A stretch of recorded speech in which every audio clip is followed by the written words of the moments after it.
ভালোবেসে একটা সময় বিয়ে করেছিলেন, তাদের মধ্যে ভুল বোঝাবুঝির কারণে বেশ কিছুদিন আলাদাভাবে একাকিত্ব জীবনযাপন করেছেন। তাই বলে তো আর প্রিয় মানুষটাকে অন্যের হাতে তুলে দেওয়া যায় না। মেগাস্টার শাকিব খান এবং অপু বিশ্বাসের সম্পর্কের মধ্যে ঠিক এমনটাই হয়েছে। 2008 সালে 18 এপ্রিল তারা গোপনে বিয়ে করেন। দীর্ঘদিন বিয়ের বিষয়টি গোপনে রাখা হয়। 2016 সালে তাদের ছেলে আব্রাহাম খান জয় জন্মগ্রহণ করে। 2017 সালে অপু বিশ্বাসের একটি টেলিভিশন অনুষ্ঠানে বিয়ে ও সন্তানের বিষয়টি প্রকাশ আনেন। এরপরে বিষয়টি ব্যাপক দেশ জুড়ে আলোচনা সৃষ্টি করে। পরে তাদের দাম্পত্য সম্পর্কে টানাপোড়া শুরু হয় এবং আইনগতভাবে বিচ্ছেদ ঘটে। এরপর থেকে নানা আলাদাভাবে জীবনযাপন করেন। বর্তমানে তারা বিভিন্ন ইস্যুতে তাদেরকে আমরা একসাথে দেখতে পাই, সেটা ছেলের ইস্যুতে। বিভিন্ন সময় শাকিব খান অপু বিশ্বাসের বাসায় যান। অপু বিশ্বাস, শাকিব খান এবং আব্রাহাম খান জয় তিনজনে মিলে বিভিন্ন জায়গায় ঘুরতে যান।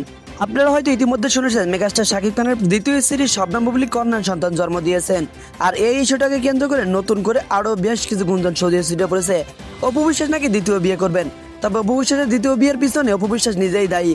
বেশ কিছুদিন আগে তিনি নিজেই দ্বিতীয় বিয়ের কথা জানিয়েছিলেন মিডিয়াকে, এবং সেই কথোপকথনগুলো এখনও সোশ্যাল মিডিয়ায় ভাইরাল হয়ে গেছে। সেগুলো এখনও ট্রেন্ডিংয়ে রয়েছে। বিভিন্ন সময় ভিডিওগুলো ছড়িয়ে পড়তেছে এবং অনেকে দাবি করতেছে অপু বিশ্বাস নাকি দ্বিতীয় বিয়ে করবেন। এবং বিয়ের ইস্যুতে আমরা বিভিন্ন সময় বিভিন্ন জনের সাথে অপু বিশ্বাসকে দেখতে পাচ্ছি, এবং যার সাথে নতুন করে দেখতে পাচ্ছি তাকে সাথে নাকি বিয়ের গুঞ্জনটা চলে যাচ্ছে। তবে এখন কথা হচ্ছে, আদৌ কি অপু বিশ্বাস দ্বিতীয় বিয়ে করবেন কিনা এটা নিয়ে অফিসিয়ালি ঘোষণা আসেনি। শুধুমাত্র অপু বিশ্বাস বলেছিলেন যে ছেলের ভবিষ্যতের কথা চিন্তা করে আমি জীবনে কোনো একটা সিদ্ধান্ত নিতে পারি, আর মানে জীবন তো এইভাবে চলতে পারে না। এইসব কথোপকথনের ঘিরেই নানা আলোচনা সৃষ্টি হয়েছে।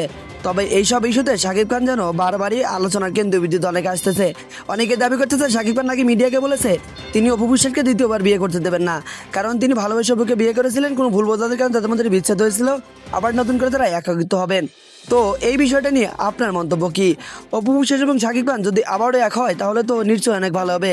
একসাথে নতুন নতুন সিনেমা দেখতে পারবো, একসাথে নতুন নতুন সুপারহিট মুভি দেখতে পারবো। তো বিষয়টা নিয়ে আপনার মন্তব্য কি? অবশ্যই ভিডিওর কমেন্টে আপনি আপনার গুরুত্বপূর্ণ মন্তব্য জানাতে ভুলবেন না। কিন্তু ভিডিওটি ভালো লাগলে লাইক দিয়ে